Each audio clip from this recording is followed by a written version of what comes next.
Magdalene Krivopete. Gledališče zatiranih za enakost spolov.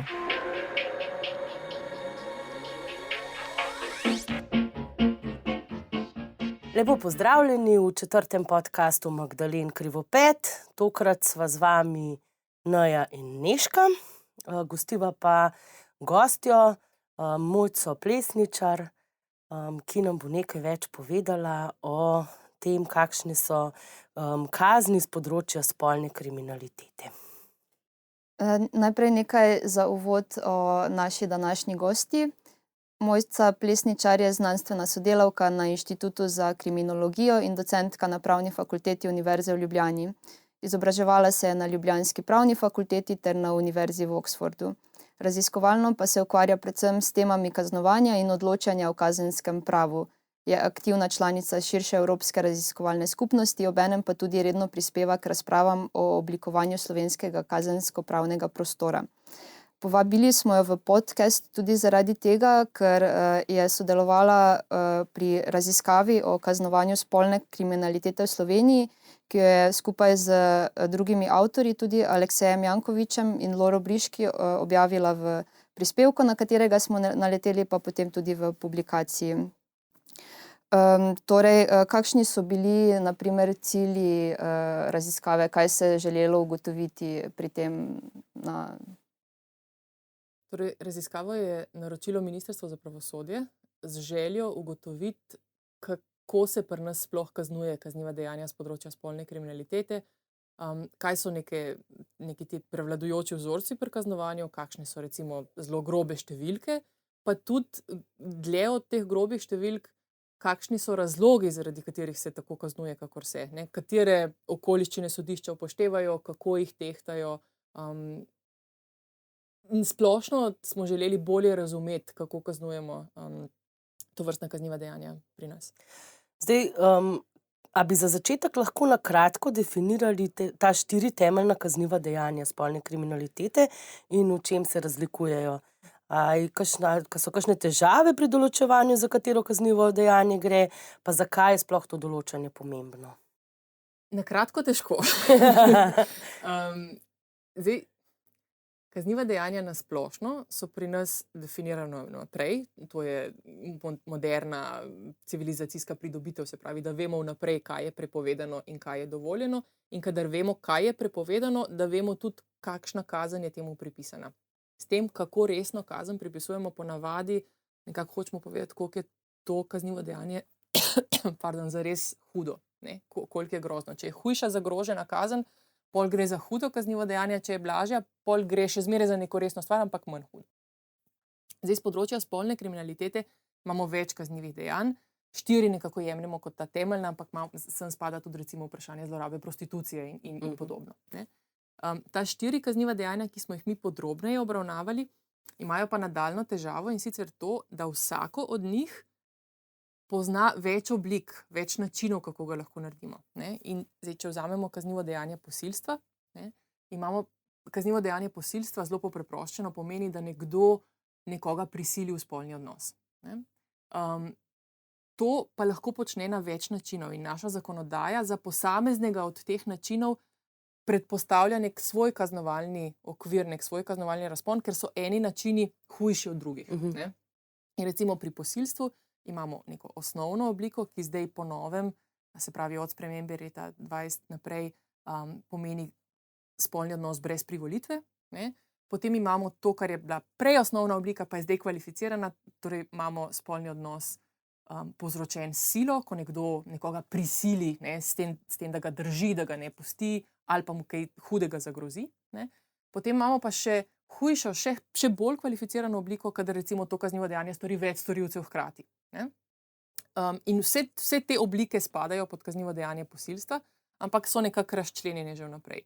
Podobno velja za ostala kazniva dejanja z tega področja, ne, in zdaj ta 3 ostala, recimo naslednje je spolno nasilje, ki se od posilstva razlikuje samo v tem, da gre pri spolnem nasilju za dejanja, zdaj zakon pravi, ki niso spolno občevanje, ne. Spolno občevanje načeloma predpostavlja nek spolni odnos, medtem ko so ostala spolna dejanja lahko recimo otipovanje, lahko druge oblike nekako, ki jih razumemo pod ta okvir. In tukaj, ko ste vprašali, ali imamo težave z razmejevanjem ali ne, na formalni ravni ne, na dejanski ravni pa recimo sodišča niso čisto enotna, kam spada oralni spolni odnos. Ne? Zdaj, po definiciji bi moral spadati pod posilstvo, ampak včasih ga najdemo tudi pri spolnem nasilju. Ne? Tako da se zdi, da je čisto, pa v praksi morda ni tako zelo čisto.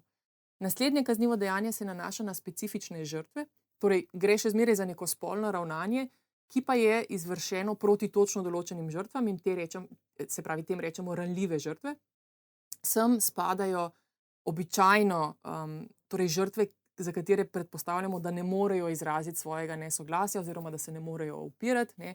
Tukaj so osebe, ki so recimo duševno bolne, ki nimajo nekak predstave o tem, kaj spolnost je in tako naprej.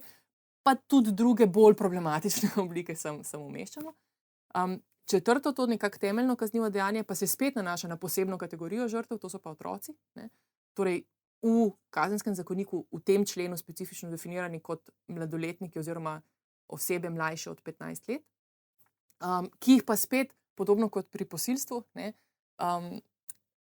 lahko zlorabimo oziroma nekaterih zlorabo lahko predvidimo na različne načine. In zdaj tle je pa distinkcija glede na to, kakšna intenzivnost tega spolnega dejanja je, pa tudi kdo je ta oseba, ki povzroča kaznivo dejanje. Torej takrat, kadar gre za osebo, ki je otrok zaupan v varstvo, naprimer starš ali pa učitelj ali pa nek, trener ali pa kaj podobnega, ne? Takrat imamo spet posebno kategorijo, ki je strožje kaznovana. Zakaj? Zato, ker razumemo, ne, da so to otroci, ki so zaupani tem osebam, ta oseba ima poseben status in če ta oseba zlorabi svoj status, je to še toliko hujš, kot če ga pač nek neznanec. Ne?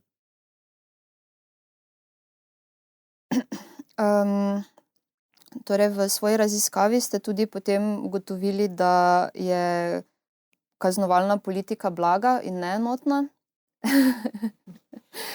Mislim, vsaj tako sem razbrala iz prispevka. Kaj potem to pač konkretno lahko pomeni? Zdaj, malo konteksta se mi zdi, je treba tukaj vseeno dodati. Okay. Kaznovalna politika v Sloveniji je na splošno blaga. Ne? Kaj to pomeni? To ne pomeni, da ne kaznujemo ali pa da nimamo resnih kazni, imamo tudi zelo resne in dolge kazni. Ampak v osnovi naša sodišča, kadar kaznujejo, ne posegajo na prvo žogo po najstrožjih kaznih, ampak se držijo nekako tega spodnjega roba kaznovalnih okvirjev, ki jim jih postavljamo. Ne.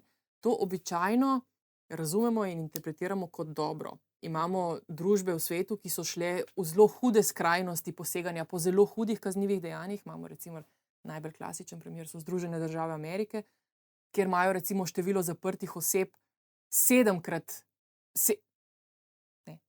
večje. Se pravi, pri nas se gibljemo na okrog 70 zaprtih oseb na 100.000 prebivalcev v Združenih državah Amerike, pa na okrog 700. Ne? Se pravi, ne znam, 10-krat več. 10-krat več, pardon. Ne?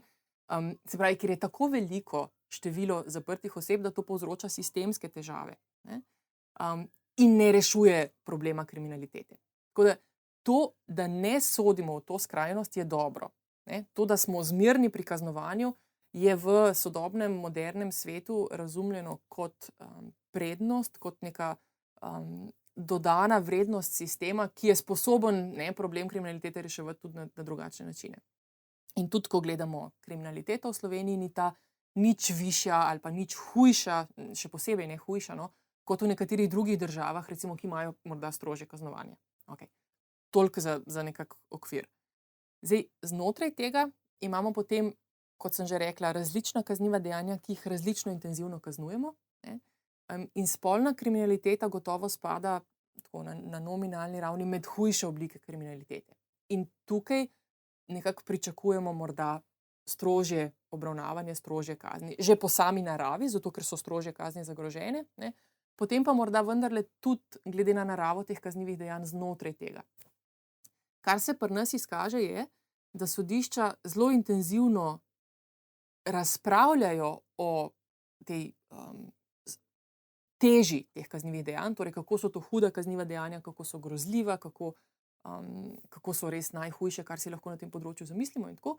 ampak hkrati pa še vedno posegajo po teh najblažjih sankcijah, ki so za ta kazniva dejanja predvidene. Samo po sebi to ni nujno problematično, ne? Če bi mi videli, da takrat, kadar imamo res hudo kaznivo dejanje, posežemo po strožji sankciji, potem lahko sprejmemo, da takrat, kadar imamo neke blažje oblike, ne posegamo po najstrožjih sankcijah. Zdaj, to, kar se je v naši raziskavi izkazalo, je, da po teh najhujših sankcijah praktično ne posegamo. Ne? Pri večini teh kaznivih dejanj sodišče ne poseže višje od recimo polovice zagroženega kaznovalnega razpona. Ne? Kar spet ni bistveno drugače od ostalih kaznivih dejanj, ampak vprašanje, ki se je nam postavljalo na koncu, je, ali ne bi moralo biti morda drugače pri teh kaznivih dejanjih. Ne? Ali so ta kazniva dejanja, ker recimo druga kazniva dejanja, ki jih tem ob bok postavljamo, so nasilna kazniva dejanja. In če vzamemo tam najhujše, to so uboji in umori, ne? Tam pa imamo tudi poseganje po najhujših sankcijah, takrat, kadar imamo res grozljive kaznive primere. Ne? Tako da to se na področju spolnih kaznivih dejanj ne odslikava in vprašanje je, ali ne bi bilo bolj primerno, da se. Drug del vašega vprašanja se je nanašal pa na neenotno kaznovalno politiko in spet to ni posebej značilno samo za spolno kriminaliteto. Vse raziskave, ki jih v zadnjem času usmerjamo na to področje, kažejo, da je kaznovalna politika pri nas razmeroma neenotna. Kaj to pomeni? Da sodišča nekako v vsakem primeru posebej razmišljajo, kako kaznovati, kar je prav. Naš sistem temelji na ideji individualizacije kazenske sankcije. To pomeni, da se sankcija prilagodi nekako okoliščinam nekega specifičnega primera. Ampak vendarle ta individualizacija ne more biti neomejena in mora potekati znotraj nekih razumnih okvirjev in teh razumnih okvirjev včasih pri nas ne najdemo. Ne? Kaj to konkretno pomeni? Da bo sodišče v nekem kraju, na obali, kaznovalo drugače od sodišča v nekem kraju na Štajerskem, če hočete, ali pa na Gorenjskem. Ne? Da bomo našli razlike med enim sodnikom in drugim sodnikom, ki jih ne moremo utemeljiti v nekako okoliščinah tega primera. Ne? In to je nekaj, kar smo ugotavljali zelo konkretno tudi pri teh kaznivih dejanjih spolne kriminalitete. A sta za to, da presekamo z eno modro? Ja, lahko, ja. Ena modra. Daj še enkrat. Ena modra.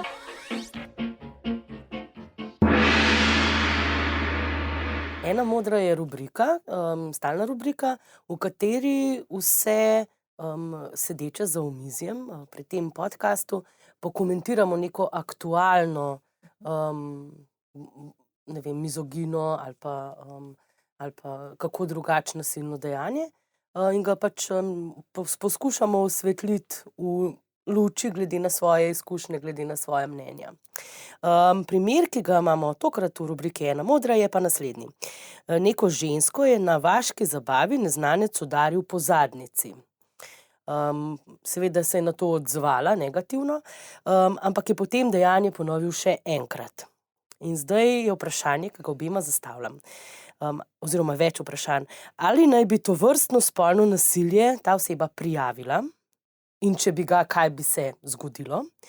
A se lahko, samo razjezi, da vedeti, pač, da ji to ni bilo všeč, oziroma imate mogoče vidve tudi kakšne osebne izkušnje s tem, kaj je najboljš storiti v takem primeru? Se mi zdi zelo tak, primeri, v bistvu prej ste govorili o spolnem nasilju, pa v bistvu spada to pod spolno nasilje, mislim, po definiciji popolnoma, ampak jaz se tudi velikokrat vprašam, kaj v takem primeru, policijo poklicam. Mislim, zdaj, po definiciji stvari so bolj kompleksne. Zdaj, če je, rekli ste, udaril po zadnjici, je lahko to nasilje, povzročitev, lahke telesne poškodbe, če so podplutbe ali pa kaj podobnega. Torej, gre lahko za klasično nasilje, ne nujno spolno. Lahko pa ima spolno vsebino in takrat postane spolno nasilje. Tako da iz tega kratkega opisa, to se mi zdi dober primer, ker z pravnega vidika se z tako preprostih dejstev v resnici ne da nekih posebnih zaključkov delati. Po drugi strani je pa to toliko življenjska situacija, ki pač jo, ne vem, vsaka ženska, ki se je gibala kdaj v kakšnih javnih prostorih, najbrž pri nas že doživela na tak ali pa drugačen način. Ne? In meni je zanimivo recimo to stičišče tega, kar je realno, pa tega, kar je pravno. Ne? Zdaj, če mene vprašate, ali prijaviti ali ne prijaviti, ne vem, če mi je všeč ta moj odgovor. Najbrž velika večina nas tega ne bi prijavila. Ne? Jaz še nisem nikoli. Ja.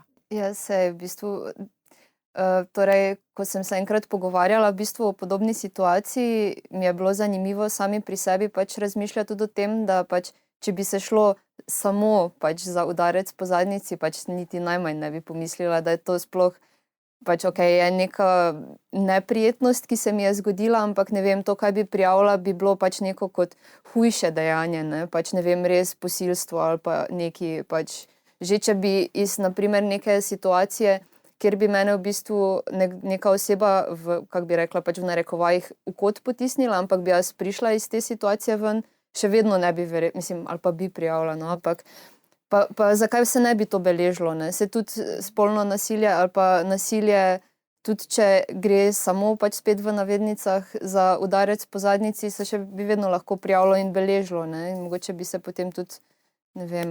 Odnos spremenil? Ja, ja. Ampak, naprimer, ja, presenetilo me, samo sebe sem presenetila s tem, da v bistvu nisem pomislila na to, da bi lahko takšno dejanje prijavila. Ne? Mislim, zdaj...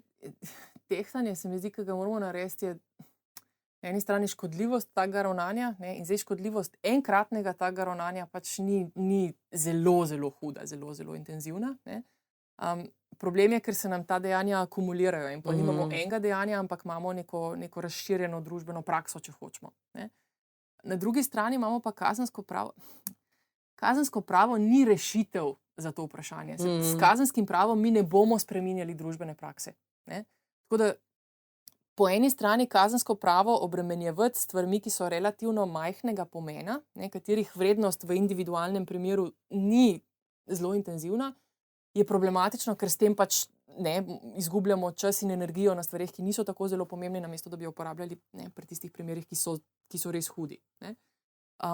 Po drugi strani imate pa prav, ne, če nikoli ničesar ne prijavimo, potem to ni zaznano kot problematično, to ni zaznano kot nekaj, kar bi bilo vredno nasloviti. Ne.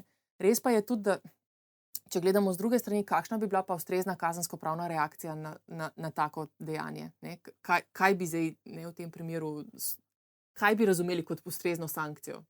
Ne.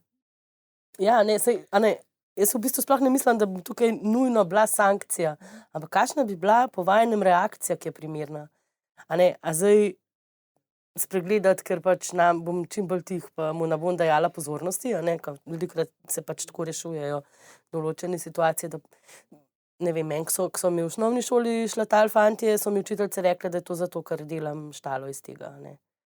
Mislim, in zdaj, če pa to naredim to vzporednico, si pa rečem, ja, vsakeč jo bom naredila, pač za nalaž. Po drugi strani se pa sprašujem, ker na koncu sem pa jaz tista ranjena, zato ker pač pomen pa še bolj čuden obravnavajo, kot ko pa delaš štalo, ali pa pripombe, kot tam imaš zlato. Mislim...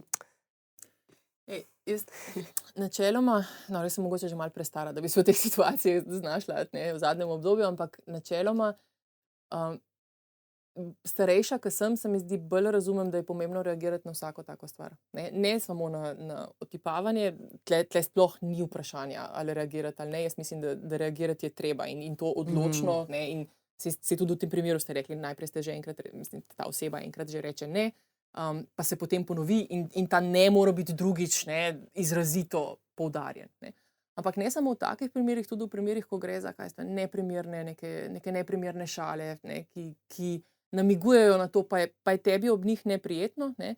V takih primerih se meni zdi zelo dobro navodilo, da vprašaš tega človeka, naj ti razloži, zakaj je ta šala zabavna. In neverjetno velikokrat se zgodi, da ta oseba ne zna razložiti, brez da bi v zelo veliko zadrego padla, zakaj je ta šala primerna. Ne. Pa to ne leti samo na moške, da ne bo pomote, na oba spola, merim pri tem. Vsi uporabljamo včasih neprimerne, ali pa vsi lahko uporabljamo. Absolutno. In se mi zdi, da opozarjanje na to lahko ena taka dobra šola, če hočemo, ali pa ne, kazanje na to, kaj je problematično in kaj ni problematično. In včasih se nam morda lahko zgodi tudi to, da nekaj, kar se nam na prvo žogo zdi problematično, potem, ko o tem govorimo, razumemo, da morda pa ni bilo na tak način mišljeno, pa da morda ni bilo toliko problematično. In tudi svoja lastna stališča preverjamo na tak način.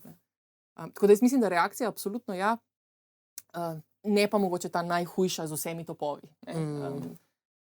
Res pa je, da v nekih konkretnih situacijah je pametno najbrž tudi presoditi, kaj bo zdaj ta reakcija povzročila. Zdaj, če je to neka širša skupnost, v kateri imaš zraven tudi svoje prijatelje, kolegice, zaveznike, potem lahko reagiraš. Zdaj, če je to neka situacija, kjer si sam v enem vogalu, v enem kotu, pa je ta oseba izrazito močnejša od tebe, recimo, ali pa kakšne take stvari, potem se mi zdi, je morda premislek o lastni varnosti bistveno bolj pomemben od tega družbeno-vzgojnega momenta, ki ga lahko s tem daš.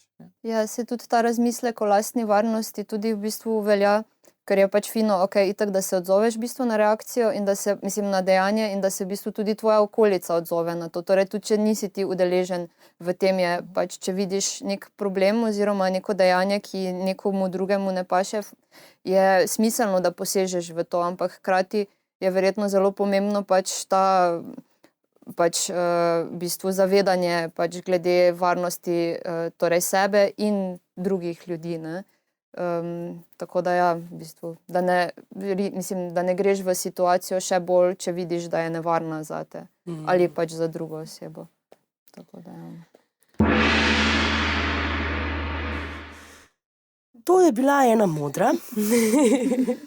Ker smo bile zelo modre.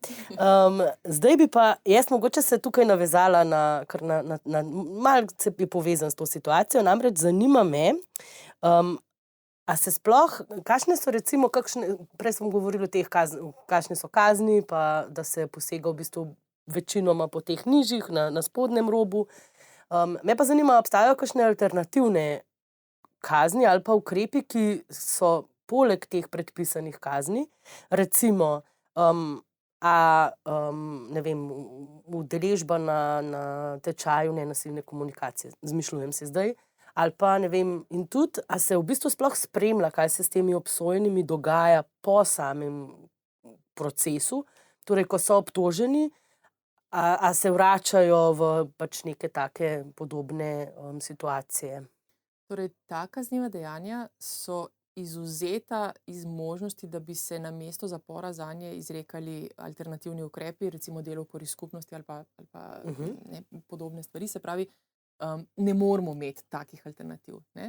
Lahko se seveda storilcu izreče pogojna obsodba, kar se tudi zelo pogosto zgodi, in pogojni obsodbi lahko dodamo neke dodatne pogoje, torej osnovni pogoj je, da ne sme več ponoviti tega kaznivega dejanja, ampak lahko dodamo tudi neka navodila ali pa neke dodatne pogoje, ki jih mora v tem času izpolniti, in recimo usposabljanja oziroma neka izobraževanja, neke delavnice o primernem odnosu do spolnosti so ena taka stvar, ki bi se jo lahko tukaj izrekalo, ampak se je ne. Po takih možnostih naša sodišča zelo, zelo redko posegajo. Lahko samo skočam, a pa imamo take sploh delavnice ali pa take programe, obstajajo? Jaz na prvo žogo vam ne znam odgovoriti zelo zanesljivo. Vem, da recimo Društvo za nenasilno komunikacijo veliko delavnic izvaja tudi storilci kaznivih dejanj.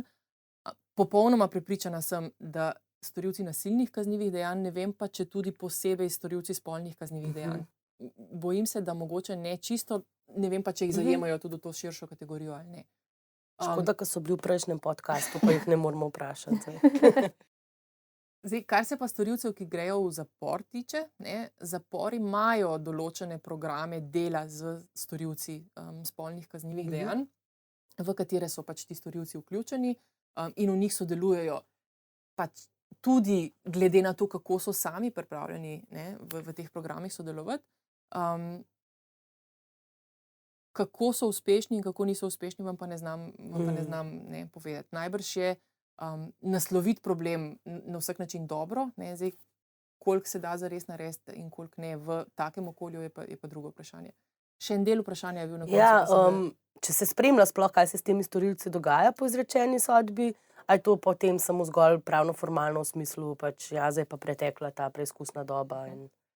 Torej, storilci spolnih kaznivih dejanj spadajo v eno tako posebno kategorijo v našem sistemu.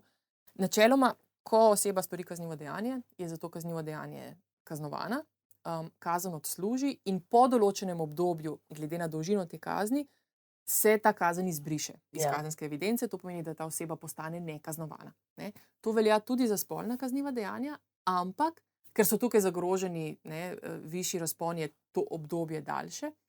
Dodatno pa smo z letom 2008 v naš sistem uvedli register storilcev spolnih kaznivih dejanj, ki pride v poštev takrat, kadar se oseba prijavlja na delovno mesto oziroma neko funkcijo, ki bi jo opravljala v navezavi z otroki. Ja. In takrat se pravi, lahko ta organizacija, ki ga želi zaposliti ali pa kakorkoli vključiti svoje aktivnosti, v tem registru preverja, ali je ta oseba bila kdaj udeležena v tovrstnem kaznivem dejanju ali ne, in če je bila, potem pač se odloči temu primerno. Ne. Zdaj, ti registri so nekaj, kar je relativno znano tudi iz drugih primerjalnih ureditev, ampak imamo na teoretični ravni precej težav z njimi, predvsem zaradi tega, ker nekako rušijo ta osnovni koncept rehabilitacije. Ne. Ti kot oseba storiš kaznivo dejanje, se popraviš, zaživiš kot aktiven član skupnosti in tako naprej, ampak ta tvoj greh visi nad tabo celo življenje. Ne. In zdaj tle moramo tehtati pol, ali je ta greh tak, da mora viseti nad tabo celo življenje, ali morda lahko tudi ne. Zdaj, pri nas smo ta register upeljali brez kakšne velike debate, razprave o tem, ali je to primerno ali ne. Ne vem pa, kako pogosto po njem organizacije posegajo, kako pogosto se uporablja in tako naprej. Lahko povem za Ljubljano, recimo, tisto, kar je sofinanciran, programi, ki so sofinancirani iz Mestne občine Ljubljana, govorim programi za Urada za mladino Mestne občine Ljubljana, morajo vsi izvajalci, tudi prostovoljci, predložiti potrdilo o nekaznovanosti. Ja, ampak potrdilo o nekaznovanosti ni ta ista stvar. A to ni ista stvar? Potrdilo o nekaznovanosti je nekaj, kar rabiš tudi, kadar recimo se zaposluješ v novih službah, ne vseh, ampak večino in tako naprej. Potrdilo o nekaznovanosti se nanaša na kazensko evidenco. Ta register je pa še dodatna dimenzija. Okay. Torej, ta register ne zastara med tem, ko evidenca, zastara, pač, torej se ne briše, ne? Ali tudi se?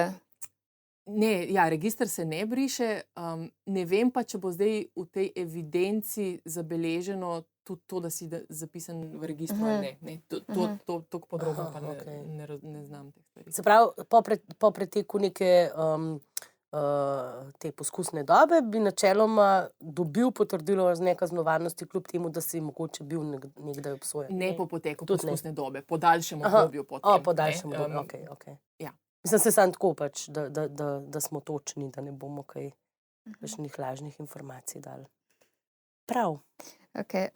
V obrazložitvi raziskave oziroma pač v interpretaciji je bilo omenjeno tudi izobraževanje pač kot ena izmed možnosti, naprimer kot, predlogov, glede te problematike oziroma področja izobraževanja sodnikov glede spolnega nasilja. Ste potem, naprimer, tudi oblikovali kakšne predloge, naprimer, kako bi to potekalo, oziroma kaj bi bilo v to vključeno? To je presegalo naročilo znotraj te raziskave, ampak smo tudi že razmišljali o tem, v nekem evropskem okviru smo z nekaterimi sodniki tudi že izvedli neke podobne delavnice, kjer je bilo še posebej zanimivo, zato ker smo imeli sodnike z različnih držav, pa smo jim potem eno situacijo dali in so ti sodniki skladno svojo nekako notranjo zakonodajo interpretirali in so bile razlike lahko zelo pomembne. Pri tem izobraževanju oziroma usposabljanju merimo predvsem na to, da je treba skupine, ki se s tem profesionalno ukvarjajo, tukaj predvsem mislimo na tožilce pa sodnike, nekako usposobiti za to, da razmišljajo o teh kaznivih dejanjih kot neki ločeni oziroma posebni skupini kaznivih dejanj, in da so nekako senzibilni na tista vprašanja, na katera je treba pri kaznovanju in pri obravnavanju teh kaznivih dejanj biti. To, kar se je skozi raziskavo pokazalo pri praktično vseh teh kaznivih dejanjih, ki smo jih obravnavali, je, da sodišča različno vrednotijo enake okoliščine.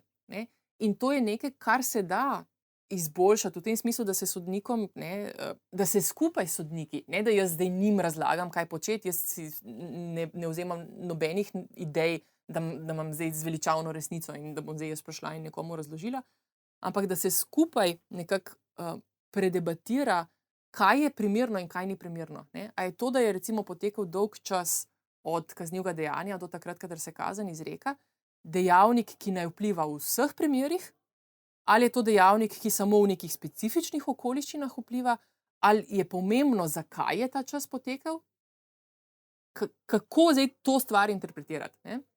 In jaz mislim, če se to v neki širši skupnosti odločevalcev predebatira, je potem večja verjetnost, da bodo ti odločevalci, ki so o tem razmislili in debatirali, bolj enotno za naprej uporabljali neke te dejavnike. Ne? In zdaj sem vzela en dejavnik, ampak lahko vzamemo številne različne dejavnike.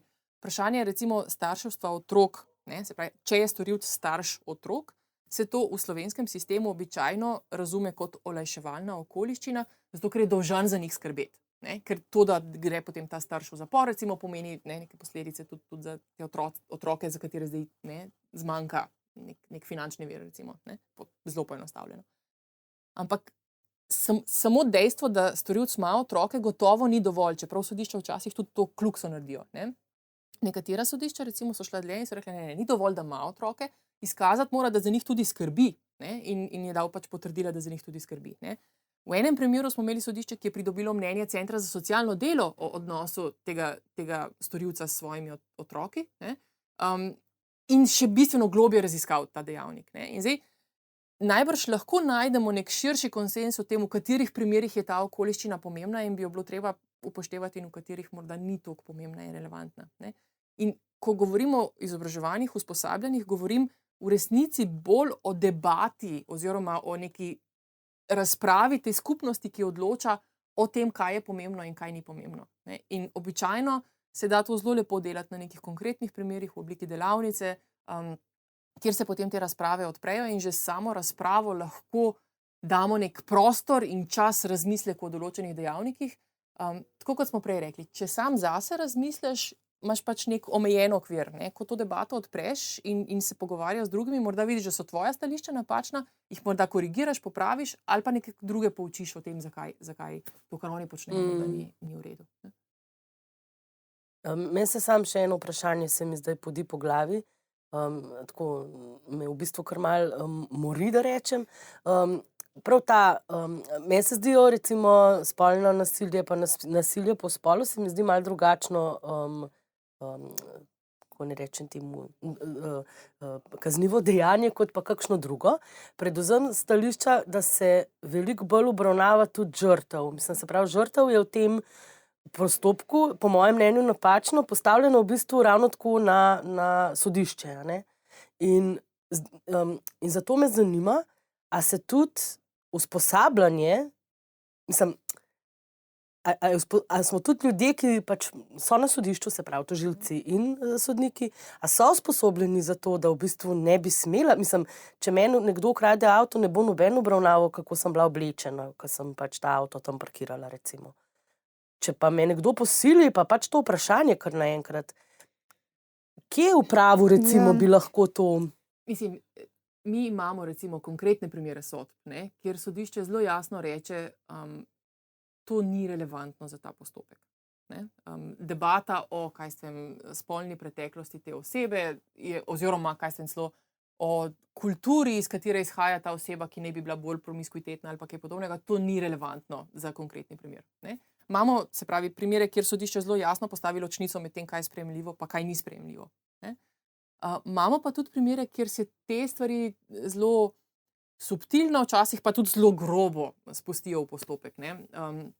Imeli smo na primer sodbe, v katerih je sodišče ugotavljajo, da je oškodovanka sama šla z storilcem proti njegovemu stanovanju in da je sodišče ne napiše, da je sama prispevala, ampak tako malo je namignjeno, da vendarle bi lahko vedela bolje, bi lahko znala drugače ravnati. Jaz zavijam z očmi, zato ker ste poslušalci, tega ne veste. Mislim, da vsi zavijamo z očmi, jaz zelo zgroženo o tem pripovedujem, tega tudi se ne vidi. Ampak Ni zdaj teh primerov zelo veliko, se pa pojavljajo. Ne? In to, da se pojavljajo, je problematično, se strinjam. Res pa je, da imamo nek, proces, se mi zdi, v katerem počasi s pretekom let, z izobraževanjem, usposabljanjem izločamo tovrstne primere. Sem pa že pred nekaj leti v resnici poslušala švedsko kolegico na eni konferenci, ki je razlagala o tem, kako te stvari potekajo na Švedskem, kjer je nivo tega, recimo, sprejemljivosti tovrstnih navedb popolnoma drugačen, ker je nesprejemljivo, da bi kdorkoli, kakorkoli žrtev obtoževal, v smislu, kaj je bila oblečena, kako se je vedela in tako naprej. Po drugi strani je pa ta raziskovalka razlagala, da začnejo debate potekati na ravni tega, ali je bila žrtev glede na svojo fizično konstitucijo sposobna se drugače braniti ali ne. Se pravi, ali je sploh storilec zmogel recimo neko močnejšo žrtev brez njene volje zlorabiti ali ne. Se pravi, te debate ne zginejo. No? To je moja zelo žalostna poanta. Tudi ko ene okoliščine nekako izločimo, naredimo nesprejemljive, se pojavijo kar naenkrat druge okoliščine. In zdaj zakaj? Jaz mislim, da je težava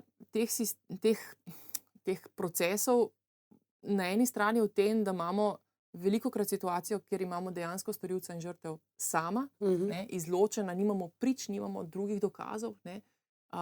In je zato to sodelovanje priče toliko bolj nujno po eni strani, drugače ne moramo tega procesirati. Takoj, ko ga naredimo nujnega, pa odpremo vrata vrtanju po pri spraševanju verodostojnosti priče. Tako, ja. Kar z procesnega vidika razumemo, hkrati se nam pa z človeškega vidika zdi grozno. Zdaj, mi smo naredili v zadnjih 10 letih kar nekaj korakov za zaščito ranljivih žrtev. Kazenski postopkovnik se je spremenil in odprl več prostora, tudi za upoštevanje teh interesov. Imamo možnost, da se žrtev zasliši prek videokonference, da ni neposredno v istem prostoru kot storilci in podobne stvari. Ene stvari pa ostajajo. Ti postopki, to, kar iz prakse slišimo, to, kar recimo nevladne organizacije, ki se ukvarjajo z žrtvami, zelo jasno povejo, je, postopki so za žrtve grozni.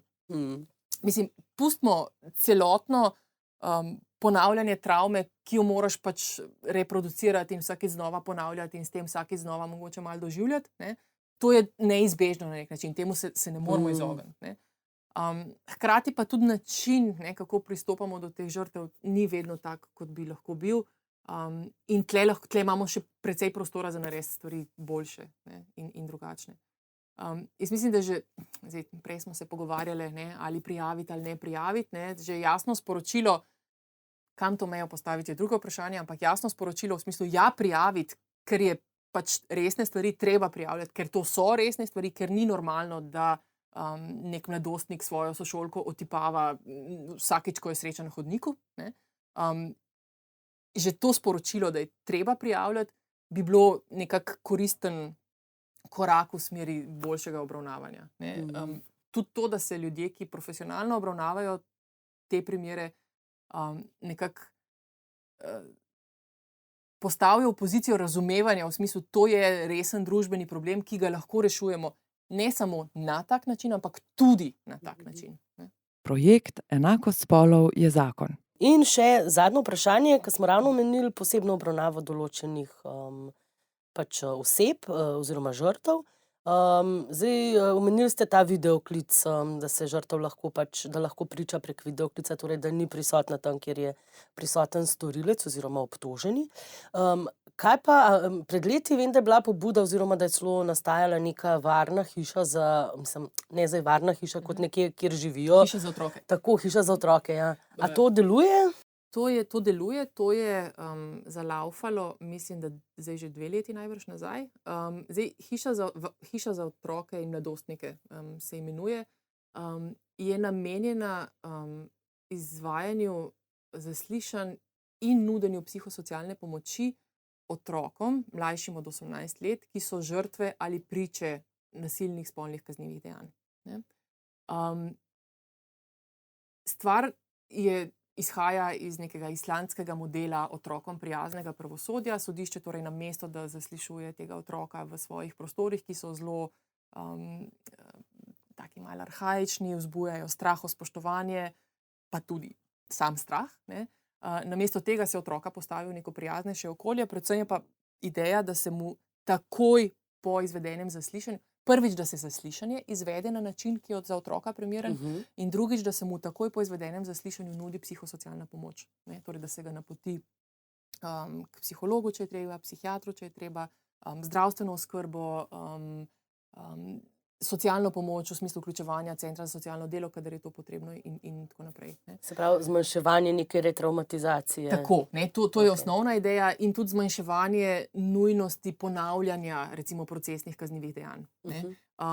Sistem je bil zelo domišljen, veliko smo razpravljali o tem, kako zdaj zasnovati, da bo hkrati varoval te največje koristi otroka, ki se znajde v taki situaciji, in hkrati zadostil potrebam kazenskega postopka, ki je pa zelo rigiden v nekem smislu, ne, in ima neke procesne postulate, ki jih ne moremo zdaj kar odpraviti, zato ker želimo žrtev zaščititi. Ne. In to nekako pripeljati skupaj ni prav enostavno, pa mislim, da se je na koncu izkazalo, da se nekako da. Zdaj, osnovna predpostavka, ki mora biti izpolnjena, da se otroka v to hišo napoti, je pa sodnikova odredba.